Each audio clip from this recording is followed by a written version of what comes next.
Good morning. Welcome to Dante and Leanne in the Morning. Today we are greeted with Alyssa Mocere. Hi. And we have Leanne Seeger and the Silver Bus Band. Oh my god. Cool. Perfect. Beautiful. Thank you for being on our show today. It's really freaking cool of you. No problem. I'm glad that you asked. Yes. I didn't know if I was going to make it to now. It's a special occasion that you're here.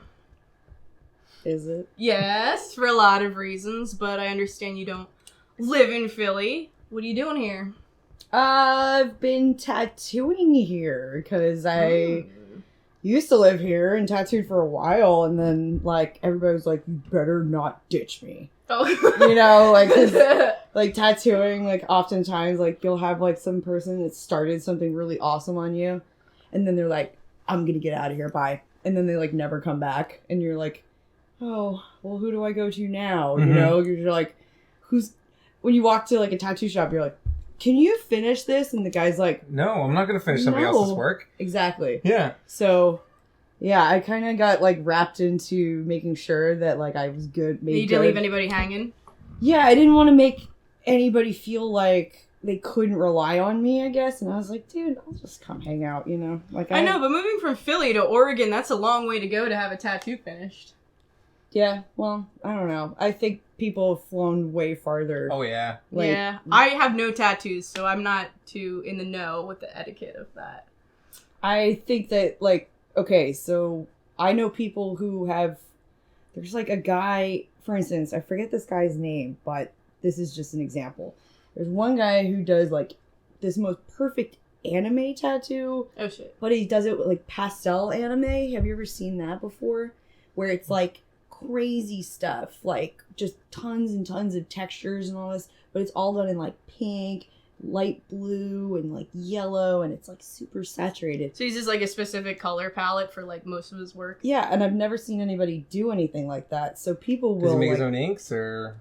I actually don't know that, to be honest. I even forget his name off the top of my head because it's probably some handle that's different than his actual name, but people definitely fly from like wherever just to get tattooed by that guy, and he lives in Italy. And yeah, so people do go to great lengths just to get tattooed by somebody. So do you have like your own specific style or way that you do things? Well, I got taught traditionally. Sure. And like solid black, and you know, you start a tattoo, you better hope that you finish it, you know what I mean? And if you don't get to a certain point and you can't finish it, you got to make it look finished. So it's like, I can understand that. Yeah. Yeah. So you're not going to go to the next step at any point. You're going to finish the line work if that's all you think you can do for the day versus line work and shading. And yeah, you don't want to shortchange it. So like, when like, so I'll do these like hard lines, and like they'll be thick, and then I'll do all these little teeny things, and I started getting like really tiny. And I'll do like little teeny tiny teeth and these like creepy little eyes and stuff, and like hair and necklaces and yeah, all sorts of weird stuff. Like I'll just add like tons of different, like I'll like put little runes in there. I'll put tattoos on the person, like on their, you know, I'll hide a bunch of stuff. And like, so I guess it's like traditional. It's mostly black work, I guess. But yeah, I wouldn't totally just niche it in with anything. It's just a lot of evil, weird stuff. Yeah, how'd you get started? Okay. So my boy Taco, who how every good story starts. Taco is a real person. Yeah. You wouldn't believe it if you met him. He's from Jersey. And he's definitely from Jersey. Yes. He's a Jersey boy. And he was in this band called Ominous Black forever. And I don't know how he found me. I have no idea now that I think of it. Were you doing album artwork before you started tattooing? Yeah. Okay. I was doing album artwork and like carving stuff and doing like printmaking and like making posters for bands and things. And I think he saw that first, and he was like, yeah, I want you to do something. And then we did the Oracle of Delphi. Mm-hmm. Like I wood carved it, and then he was like, dude, yeah, that's awesome. Like, how did you do that? I was like, I wood carved it. Like, I just sat there and did like a wood block. Yeah. And so when I gave it to him, he's like, dude, that's like crazier than I expected. I had no idea you would that you would do it with wood, you know.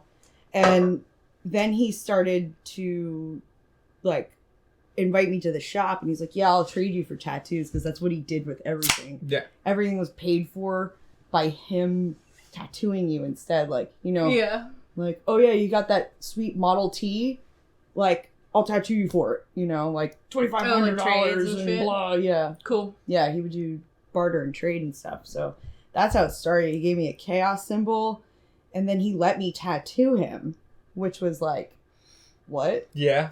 Yeah, he's like, it's a little what? Yeah. Yeah, I guess because I was like, I took I took a long shot and was like, yeah, I've always wanted a tattoo, you know. And then he's like, well, yeah, you want to try it?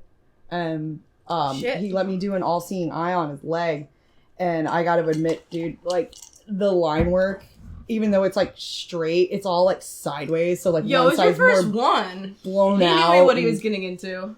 Yeah, he knew. And then when he saw it, he was just like, she just like drew that on me and like actually did it. Like, okay, I think I can like get a new like shop, for lack of a better term, like slave. What, you just freehanded it with no outline or anything? Oh, I drew it. Okay. And I drew it on with like a marker or something, and I was like shaking, and he just like was like screaming ow to like mess me up, to see if I would get like freaked out. And I was just like, oh god, and I'm like, my hand's already like, I'm like that the whole time, and I don't know what I'm doing. I was holding it all wrong. Yeah. Wasn't stretching and nothing. I wasn't doing anything right. So yeah, he like, and then I started coming to the shop all the time. And, yeah. You know, sleeping there, cleaning and sleeping and drawing and cleaning and sleeping, and yeah, it was cool. Like it took a lot of time though. Yeah. It was like it was like a year and a half of just like really going at it, like just cleaning and drawing and cleaning and drawing and just... That's like what happens when you're fucking into something, whether it's tattooing or for me, it was like at a guitar shop. It was like, this is cool. Everybody's hanging out here and like, I want to play and get to know what shit, like the shit that's going on. I imagine it's a similar feeling. I mean, did they like sit down and like, did they make you do stuff for them and then they would explain it? But I mean, nothing was as permanent as tattooing somebody. So that's true. So yeah. You know, I was thinking, today is Tuesday the 13th. Tomorrow's Valentine's Day. Today is Fat Tuesday, actually. Yeah. It's totally Mardi Gras. Yesterday was my birthday. Holy crap. Happy Valentine's Day. Can I? You can do whatever you want with this. Come here. Thank you very much. Yes, happy Valentine's Day. I wasn't sure if you were going to be with your boo on your special day. Actually, I am going to be with my boo on my special day tomorrow.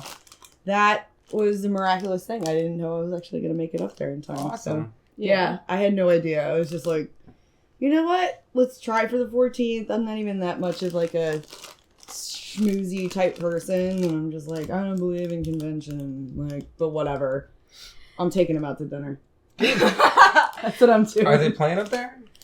No, they're recording. They're recording. Yeah, they're up in God City right now. They're up with Mr. Kirkaloo. Mr. Kirkaloo. We'll get into the who's that later. The who's that? The who's that later. Who's that? Where are you gonna go to dinner? Turner's Seafood in Salem, Massachusetts. Shit. Yeah, no, we're going all out. I want some chowder. They make gluten-free clam chowder. People out there who know how to cook. Oh, learn how to do that so I can eat it. Thank you. Sorry, I just have a hell of a time trying to eat anything. So, what seafood do you like? I like all seafood. I see food. And I eat it. I'm one of those people. I'll eat scallops, sole, calamari, mussels, oysters, clams, lobster. lobster. So all of it. You're a real deal. Crawfish. Just took ex-hoarder out for lobster this weekend. That Oh, was yeah? pretty ridiculous. Yeah, in Brooklyn. Where'd you go? Wait, did you go to Lobster? We went to the Lobster Shack or whatever it's called. Like The one down the street from St. Vitus? Yeah. Dude. I have to tell you, if you like Bloody Marys, they have such good Bloody fucking Marys. Fuck. There's a giant... Well, I don't eat meat. I don't eat fish, seafood either. But Do you drink Bloody Marys? I occasionally, but yeah, there's a giant lobster claw in there. But you get your full like multiple servings of vegetables out of that Bloody Mary. Oh, yeah. Like full on, like it's pretty delicious. Like when you accidentally ate a Charleston pizza when you weren't supposed to because you were blackout drunk and you were like, "You can't stop me!" Like that's totally what happened. I ripped it out of his hands and I was like, "You can't stop me!" And I ate it in 20 seconds. I was like, "Why didn't you try to take it from me?" He's like, "You would have bit my hand off and I needed that." And I was just like, "Oh, I'm sorry." You don't have to hold these. What? Oh, okay. You can. I can put them down. Okay. It's okay. Here, Smells good. It doesn't smell like a tattoo shop, and so it's nice. I'm sure. So, yeah. The Super Bowl just happened, and you're from Philly. I was wondering if you're a Phillies fan or if you're No, I'm not a Philadelphia Eagles fan at all. I've actually really hated the whole franchise for quite a while because I wasn't a child anymore. And the fans really are awful. Oh God, they make it so much worse. And it just, I lived down the street from Pat's and Gino's. Yeah, and if you can, like, not only does it smell like somebody's armpit the moment you walk out the door, you know what I mean? Just the smell of beef and onions just wafting, like.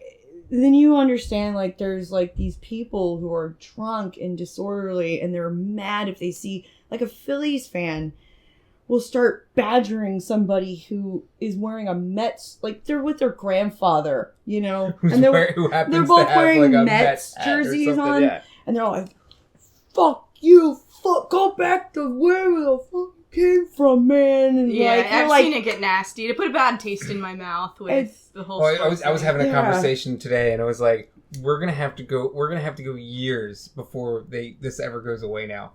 Like it's gonna be years before this. It doesn't matter if they lose the entire season next year. Oh no, they're just gonna throw it. It's gonna be years Super Bowl, of man. this. Yes, yeah, exactly. I'm just not into it. I just don't. Like, I'm glad everybody's happy and that we won and stuff. But, like, I don't want to be hearing about it for freaking forever. The only thing that was really good about it was, imagine if they lost. Do you know that there's a really good possibility that, like, I couldn't have worked, maybe? Because, like, there would have been windows smashed out. Like, it was that way even though they won. Like, I woke up that morning and our street, Spring Garden, was like most of the cars were the windshields were smashed out. A couple of them were burned out. Like the cars themselves were burned out. Like it was like hell went down the night they won. Like the night they won, it was great because I was in Portland, Oregon, and I was watching the game because I had just got done band practice, and they were like, "Oh well, I know you're leaving soon. We're gonna have to go over some things. You're gonna practice on." Well, I'm like, "Yeah, totally." And I'm thinking I'm going to go straight home and I'm going to start, like, getting ready to pack and, like, think about all that stuff.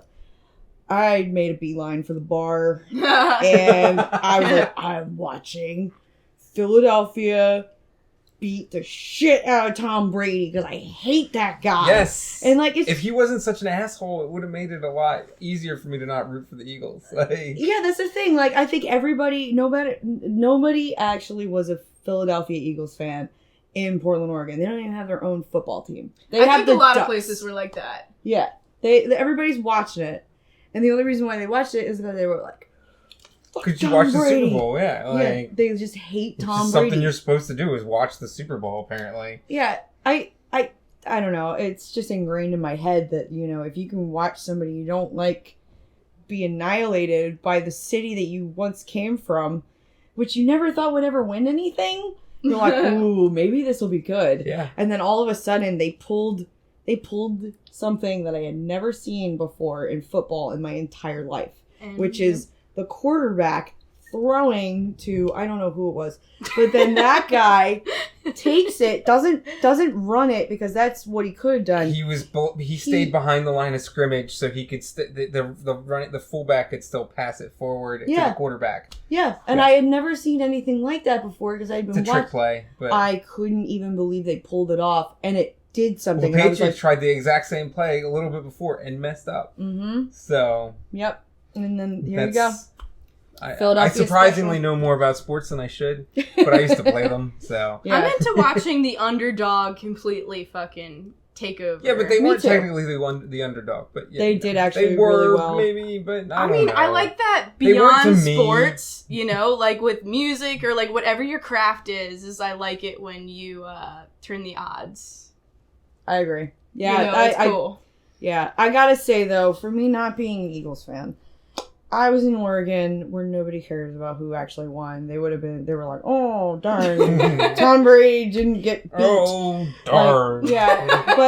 But when Philadelphia won, I was slamming my hand on the bar and I was yelling. I was like, yeah! Ah! Ah! And I was like, yeah, my God, I can't believe it. And then all of a sudden I started yelling like the victory song. And my poor bartender, who knows me very well, she's like watching my dog and stuff. She knows me. And I'm like, Kelly, I'm about to embarrass you. And I'm like, fly, eagles, fly on the road to victory. And then everybody at the bar who was talking shit on Philadelphia fans turned around and were like, oh no. Oh God. She's going to kill me now. Because that's what they do. They're going to smash this bar. That is what we do. What kind of dog do you have? Ooh. Just wondering. He's the pit bull husky. Oh, nice. He's got a big dog? He's got 2 different color eyes. His name is Crom. He's adorable. He's Crom. He's adorable. So his head is like that big. Does he sleep in the bed? Sometimes. Sometimes I let him sleep in the bed just because, like, he will definitely not get out of it unless, like, you know, if I let him do it all the time, like, dude will come home and he'll be like, all right, dog, get out of the bed. This is my... What are you doing? What are you doing? Like, it's fine when we're, like, you know, really tired and like, get in the bed. Come on, again. But yeah, no, if he takes over the dude side of the bed and he's just like, that's it. It's just like that. He just spreads out, you know? And I was like, oh, I can't really spoil this dog to think that, like, he can do this all the time because it's going to be, like, a dominance thing. Like, if he doesn't fit, he doesn't fit. You know? He does. He fits on my side if I don't take it all over. If I don't do the big, like, sprawled out X because I'm, like, 5'2" and I take up, like, 3/4 of the bed, you know? Yeah. It's like, yeah. I have to, like, accommodate for, like, dog on my side. So he does. I cuddle with him all the time. I like pass out on the couch. And, well, that's what big dogs are for. I know, he's and great. Small dogs. All the dogs. So, I understand you do a lot of things. I was thinking that we could continue to talk about your music career. We'll go with Grigax. Oh, okay. Did I say that right? Yes, you did. Score. Grigax. Yeah, it's close. Yeah. What are you doing in that? You playing guitar? You playing bass? What do you play? What instruments do you play? It's actually just guitar. It's just guitar. You play guitar? Yeah. Oh yeah. Cool. Hi. What's up? Hey. Guitar players. Yeah. Yeah. No, I actually decided not to play bass in it at all. I just played everything on guitar, and I did all of the tracks with. If it sounds like there's a bass part, it's actually just a polyoctave generator. Just which one? Electro harmonics.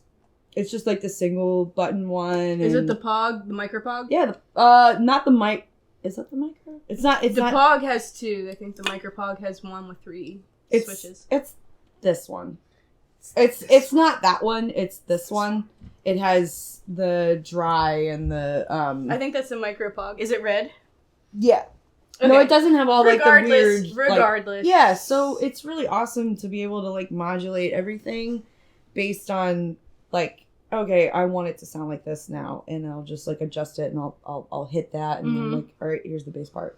But I had to do everything in like, kind of like how like Leviathan would do something. It was a 1-woman band. Mm-hmm. And originally didn't have like real drums on it. Sure. It had keyboard drums on it. Okay. Which was me hitting like whatever letter actually worked with whatever it responded to on the thing. And it was like, it was really shoddy at first. And like, but what was really cool was when we actually went to the studio, we did all the tracks the exact same way with the guitars and stuff. Mm-hmm. And we used this little practice amp, which was rad. It was like it's a little 38 watt Fender Reverb 1x8. Yeah. And it's little bedroom amp. Yeah. Dude, it sounded amazing. It was actually, it used to belong to James Lipczynski from Cripsermon, like long time ago. Yeah, I know James. Yeah, James cut off all his hair. Looks really weird now that he cut it all off. I mean,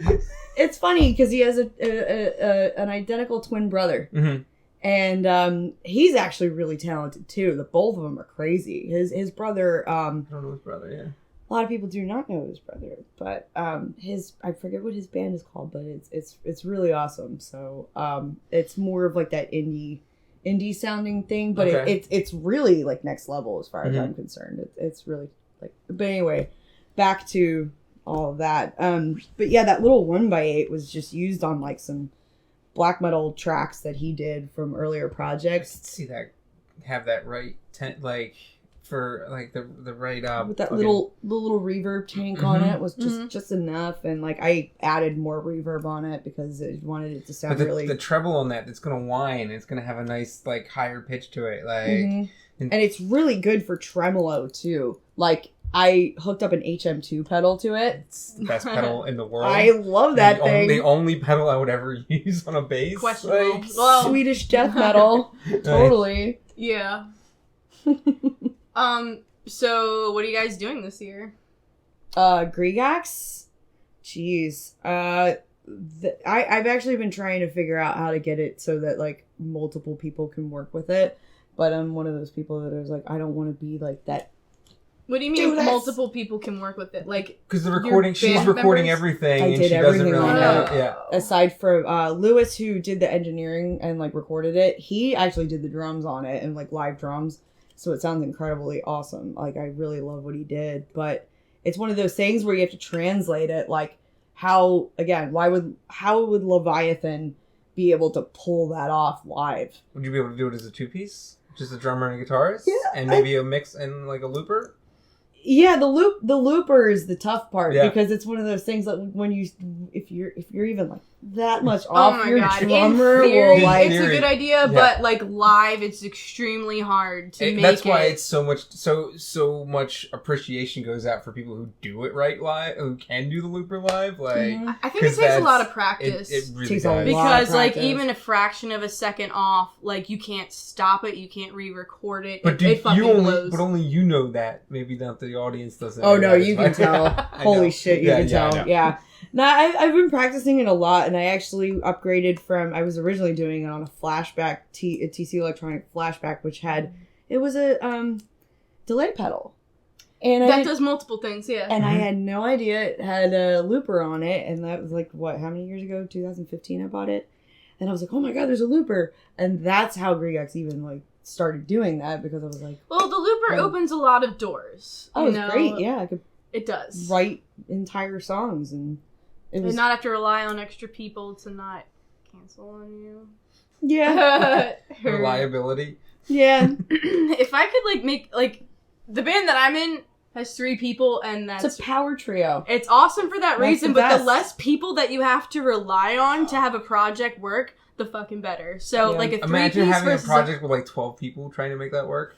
No, like that's no. No, exactly. But they do it. Like, and sometimes they do it from like remotely, like at a distance. I don't know. I like things to be organic and real and there, and it's like it's just better with less people.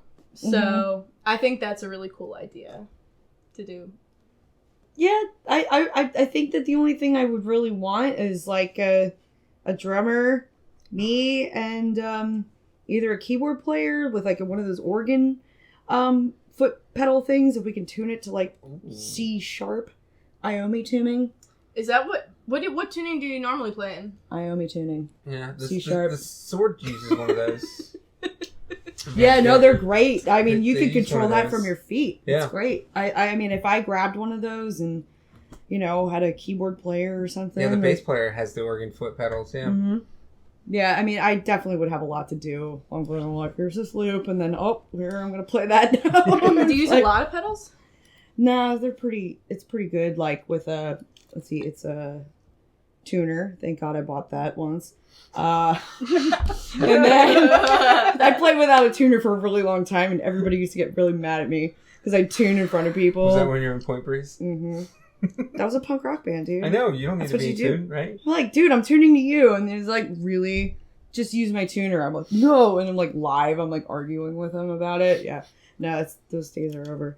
So okay, tuner, Pog pedal, a Bogner Blue Ecstasy pedal, which is really sweet because I could do like a bunch of boosts and stuff, and it acts like a preamp, so it really. Do you run that through the effects loop, or do you have it going straight through the in? Sorry, that was a nerdy question. It's all together. Daisy chain. It's all together in one line, and I think I'm like, yeah, I don't really. Well, I tried to do A/B too, but I'm still messing with all of that. There's too much. Okay, so you have the Bogner, and then okay, and then TC Electronic Hall of Fame. Oh no, I put the HM2 pedal in there. And then the TC Electronic Hall of Fame, which is really cool for like reverb and stuff. Like, it's like huge. You can control so much with it. And then the delay, and then what delay do you use? TC Electronic Flashback. Oh, okay. Which is what I was looping with first, but now I actually use it for delay. So then I got a Ditto looper with like the double, and then it has this effects thing where is it the X2? The X4. X4. Yeah. Okay. I can hit the reverse button on it. Sick. Dude, reverse And I can fade that Wait, shit is it out. a reverse looper or a reverse delay? It's a reverse looper. So it'll play everything backwards. Trippy. Girl. And on that, we will be back for part 2 in a little bit. Welcome back. Hey, girl. Hey, girl. Hey, girl. Hey, You girl. look great tonight, Well, thank Dante. you. You're very pretty. Yeah. I like your I'm style. sporting this sweet-ass shirt that this lady here made now. Oh, you made that? Yeah. Dude, I want that. He told me about it when he got it and was like, I'm trying to get that. I have a couple in my my travel pack. I have no idea what size I have left, but I do have it. If not, I will send you one.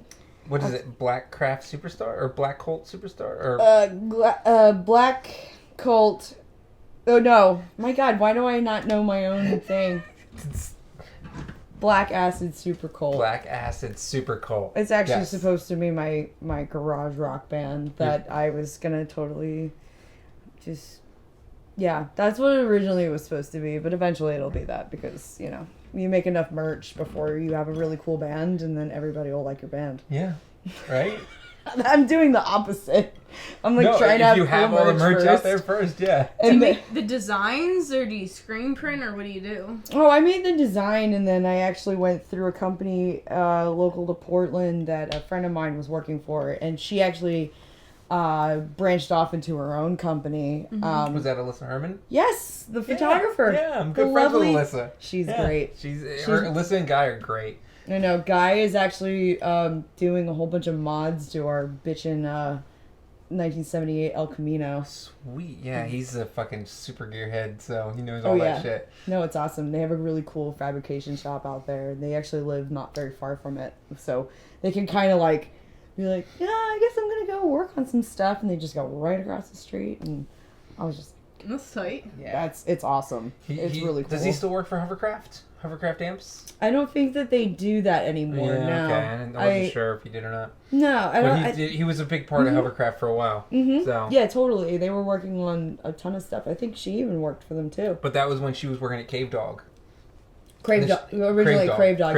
Yeah. Crave Dog. She spun off and started doing her own company. And forgive me, GSM? And I think I'll fix it and I'll put it up on the thing after well, the fact. We'll get the correct name. I'm sorry I forget it right now. I've had a really hard couple days of working, so... So, I understand that you joined a new band? I didn't join a new band. I joined a band. She's a new member. I'm a new member. A new member of an already existing band. Yes. Okay, tell me about that. I got asked to join 8 Bells. Cool. Which is a big deal because I wasn't sure if they were going to still go on after the tragedy. Like, that was like a straight up tragedy that happened to them. Like... Yeah, they went through a lot. And it was like, when I got the preface that, like, there was a lot of just, I don't know, they felt like I don't want to get into it too much, but I know that, like, the whole point was to have, like, a fresh eye as to how to approach this band, because there was no reason to not continue with something that good, you know? And it was awesome to see. Like, I didn't know Melinda. There's 2 Melindas that are actually spelled the exact same way with a Y. Yes, I noticed that. And I was tripped out on it, actually. I was like, oh my god, there's double Melinda with a Y. That's not a common name. I think it's a bit serendipitous. But what's really crazy about it is that also there's a new drummer. His name's Brian, and he actually had moved from Phoenix. And it's weird because you remember the Vector guys? Mm-hmm. They also are from Phoenix. Yeah. So when I was like, oh, wait a second, hold on, you're a drummer, you're from Phoenix.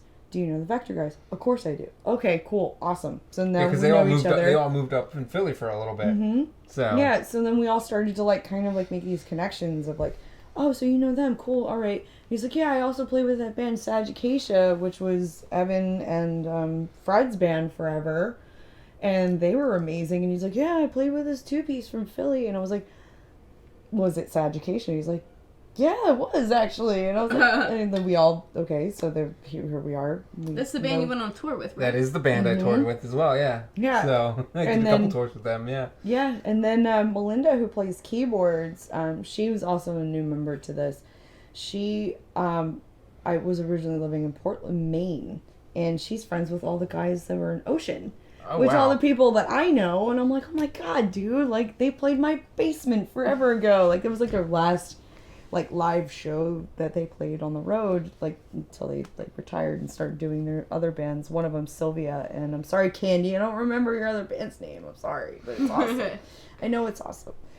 And, yeah, so everybody was, like, really connected, and actually, Melinda, who's from San Francisco originally, she moved to Portland like 11 years ago. She knows everybody that I know that's from like the Bay Area. So it's just like, holy shit, how do we not know each other? Like, this is so crazy. It's always a small world in the metal community. Yeah. It's always such a small world. Like, yeah. I go all over the world and I see people I know. Like, you know how it is. You travel for stuff, and it's like we always. How often do we run into each other in random places? That's true. Like, I run into you. I've been running into you in Vegas a lot. Always at Psycho. Always at Psycho.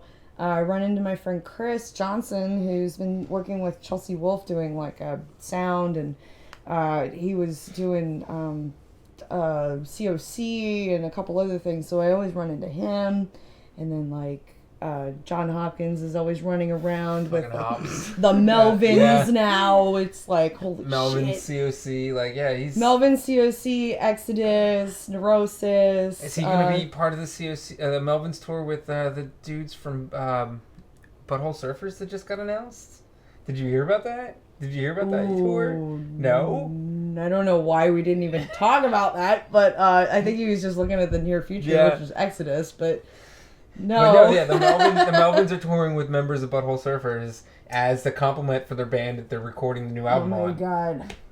Is it Pincus? Yeah. Oh it is god. definitely Pincus. Wow. It's so fucking awesome. Wow. Because there's rumors of Butthole Surfers doing some reunion shows, which is fucking awesome. I got to see them at fucking Lollapalooza in the 90s. Dude.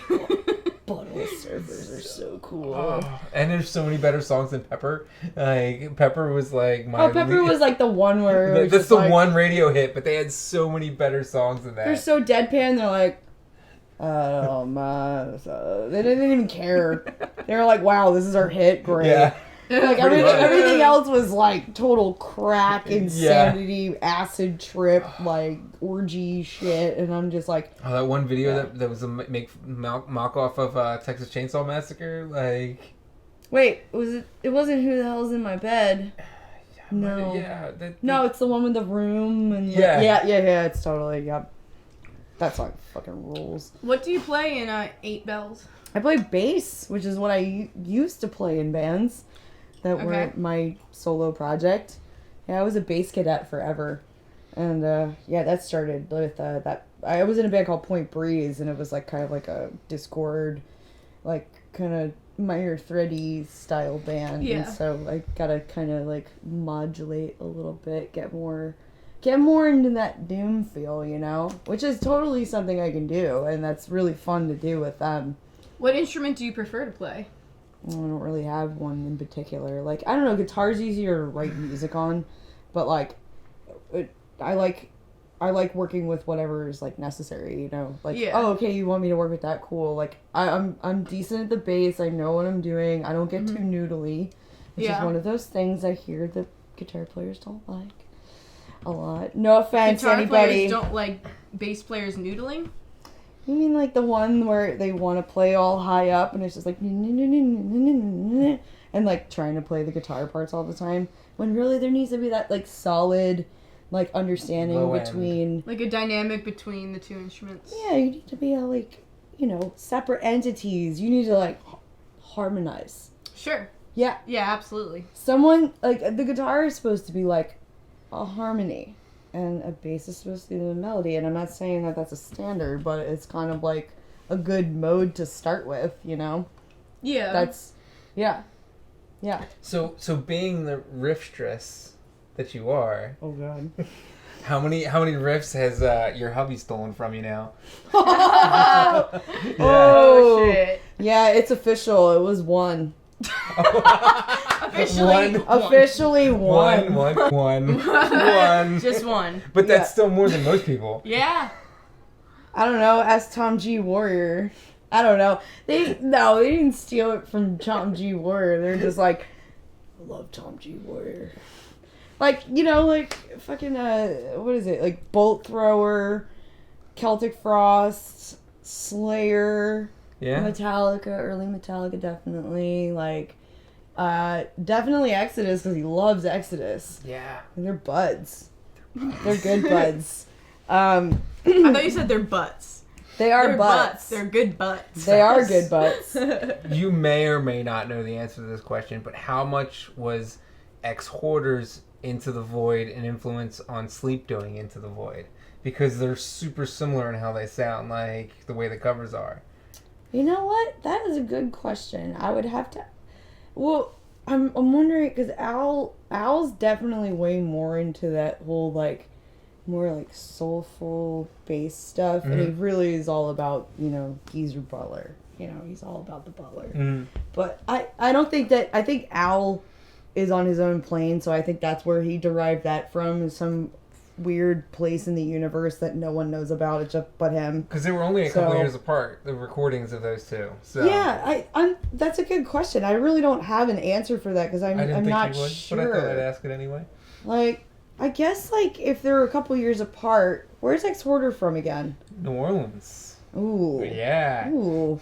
Yeah. I mean, there's a few versions of Into the Void I've heard that are kind of I think it all comes from Black Sabbath. It definitely comes from... I think it's just straight up... On the day we're recording it is the birthday of the first Black Sabbath record. Like... Sabbath, fuck yeah. So, I mean, where would we be without that out? Without the self-titled Sabbath album? The world would be a different place. It would be. Like... You know, I don't know if the world would be the same if it wasn't for Black Sabbath, to be honest. Because then, like, I'm trying to think of the only other, like, metal-influenced band that was back then. And I'm thinking, like, okay, you had the Stooges. Steppenwolf. But that... Yeah. Steppenwolf.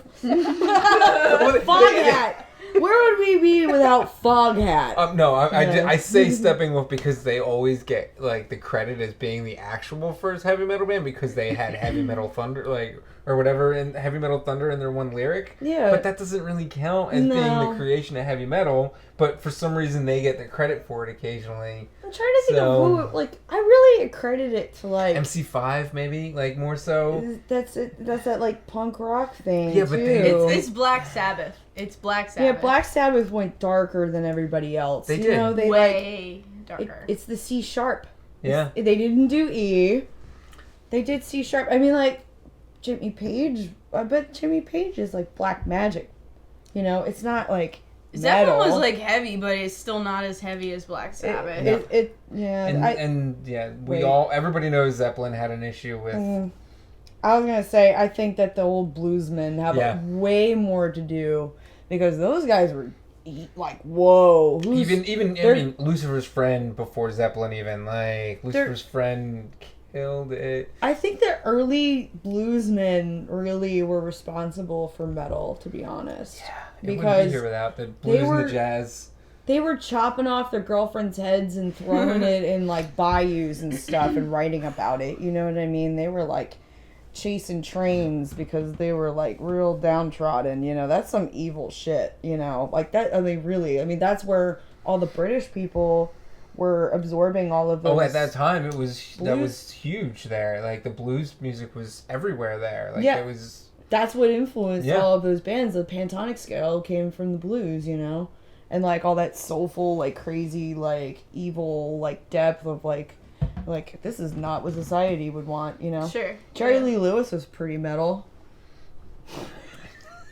I'm serious. I guess being a pedophile is metal, maybe not really. Ooh, shots fired. He was a super pedophile, but yeah. So, you tattoo, and you play music. So, how do you prioritize the things that you do? Prioritize the things how do you, like, manage... You've got a lot going on. Like, how do you... Like, if something coincides with, like, the same day, how you're like, alright, I gotta pick one, or how do you... I think about the schedule that I have. Like, okay, these are the dates that, like, okay... We're going to practice on this day. Mm-hmm.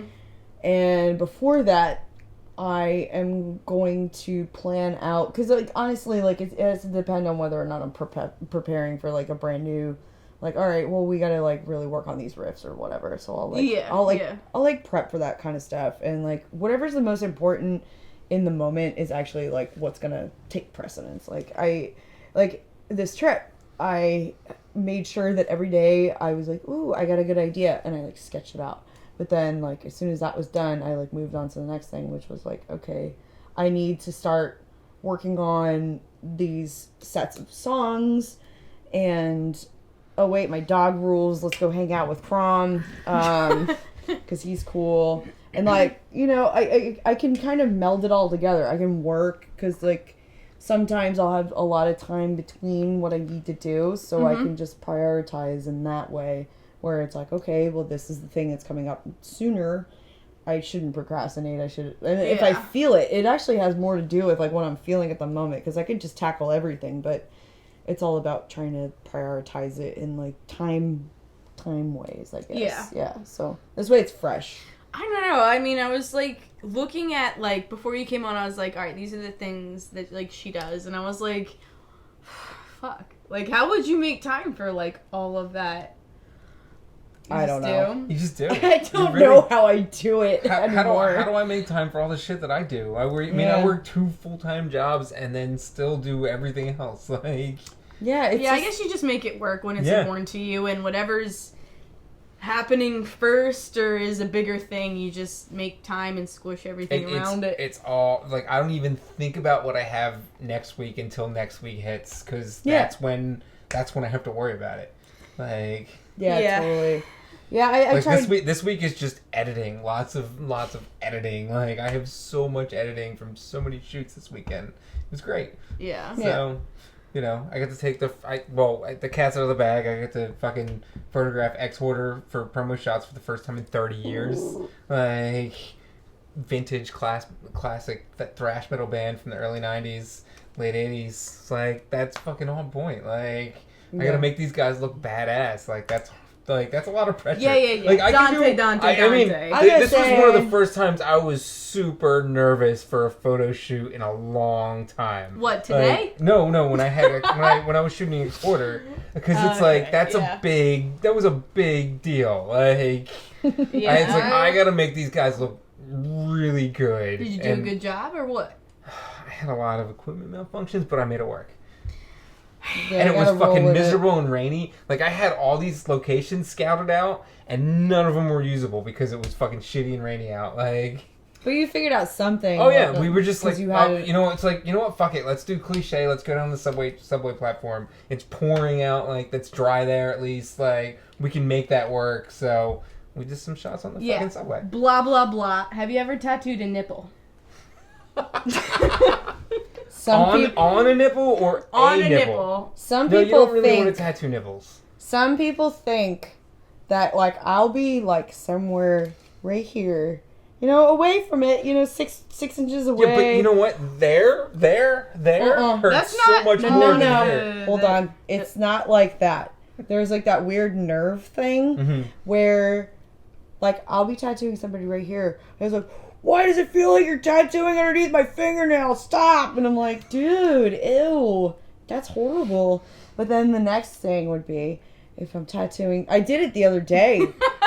Actually, I was doing this gigantic, like, huge tree, and he's all like this, and sorry, I have not shaved my armpits in a long time. So he's like all like this, and I'm like tattooing him right in here, and he's like, oh my god, it feels like you're inside my nipple, and I'm like, so you haven't tattooed a nipple, but you've made people feel like you're tattooing their nipples. I have all around the areola tattooed, but you're not really supposed to tattoo. It doesn't really hold. It's not really something. No, some people. I mean, I know chicks who have like their nipples totally done. Chicks have way bigger areolas than dudes do. So. Yeah, and I imagine that it hurts more. That's a lot more. I mean, yeah. Yeah. Nipples weren't that bad. Like, honestly, like around this whole area wasn't that bad. Armpit was fucking. Oh. Yeah, one of the first questions I asked him was like, which one hurt the most? And he said armpit. Armpit, hands down. Armpit is super shitty. Why is that? Because it's soft doesn't tissue. See the sun. It's soft tissue. The more something doesn't see the sun, the more it hurts. Yep. No callus. Your skin it's soft. Naturally grows calluses everywhere. Like, your whole epidermis is a callus pretty much. The worst parts, I think, on like somebody like, so you wonder what are the worst parts to tattoo on someone? How's that? Jesus Christ. The worst parts to tattoo on somebody are like right in here. It's this, because it all stretches out, and I gotta like... You gotta... like, and it doesn't matter if you're tiny. Yeah. It doesn't matter if you're like the biggest person. You just gotta pull that skin apart. Yeah, and then they gotta be all awkward, and I think it's just the positioning, really. The positioning is what really bothers people the most. I think the tattoo is not even that bad. It's just like... And I've been tattooed where I've just been like, what the hell have I done? I regret every second of me making this decision, and then I'm like, wait, hold on, I made that decision. That's my fault. I hear like hand palms are like one of those places that people were like, it's just god awful. I don't know. I've tattooed palms in my day, and you know, they're like, it wasn't great, but you know, at least you made me pull my hand out enough, and like, you know, I just like straight in. You know, over and over until it actually works. And then, like, they hold it up and they give it to me about, like, a month later. And I look at it and it looks exactly the same way that I put it. That's good if you can do it one time and done. So. Yeah, one and done. What if you tattoo somebody and they don't like it? Tell them good luck. Yeah. I'm like, really? Okay, you still have to pay me. Yeah. Dude. It doesn't. I've never had anybody just turn around and be like, this isn't what I thought it would be. Like, I luckily I haven't had that happen to me before. I've had a girl walk out on me. I've had that happen in construction work.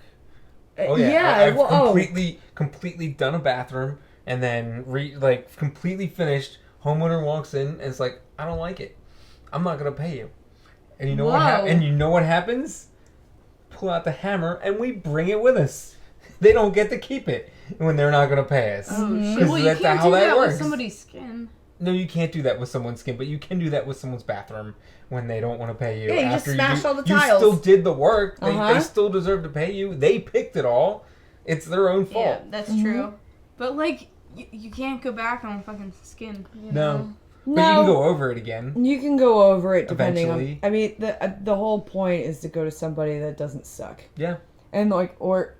That's the problem. I can't believe how many people will walk into a tattoo shop with a picture that was done by a scratcher and be like, I want this. And I'm like, I don't even know what that says. Or they have this super pixelated, like, super low-res picture. I want this portrait. I want it to look so good. And it's just like this tiny little thing. Well, guess what? That means that it's going to look better than they thought. Yeah. You know, because it looked like shit to begin with. So it's going to look really good when it's on them and it doesn't suck. Like, I said it to my friend the other day. I don't know what we were talking about. I was like, look, I'm just trying to make it so it doesn't suck. Like, and he's like, oh my God, it's like a euphemism for life. I was like, I'm just trying to make it so it doesn't suck. And, like, he just kept laughing. And I was just like, I don't know what I said. I don't know what I did. But yeah, I think that's my attitude towards tattooing. It's like, look, I gotta hold my machine a certain way around this part of this person's body, and if it's gonna take me double the amount of time, I'm gonna charge them double the amount that it would have been if it was on somebody's like easy part of their body. And it's cool because we were talking about. So I worked at Philadelphia Eddie's this past 5 days, and if anybody knows anything about Philadelphia Eddie, that guy is the reason why tattooing actually exists for people who like Pinterest. And I'm not saying that Philadelphia Eddie's a bad man at all. He was an amazing man. Actually, a marvelous man. But the thing is that he established the tattoo shop in order to create an experience for people where they walk in there and they have something that they want, and it's something that they want, and then they end up with a positive experience. Like, they will want to come back and get tattooed. And it wasn't just in Philadelphia that he owned these shops. He owned them in Hawaii. He owned them at like every any military base across the United States.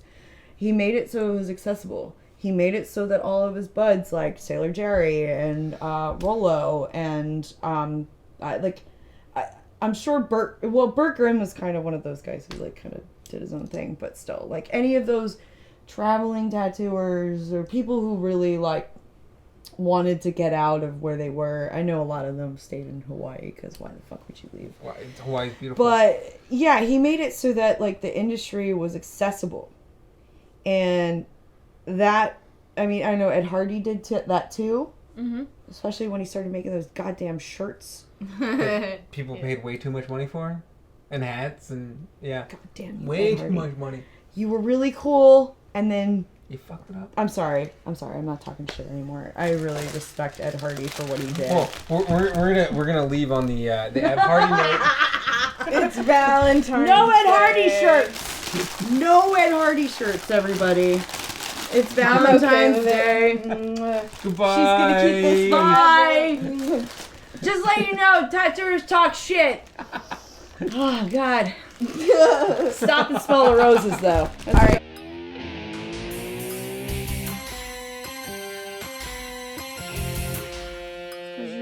You're rocking it with your crotch.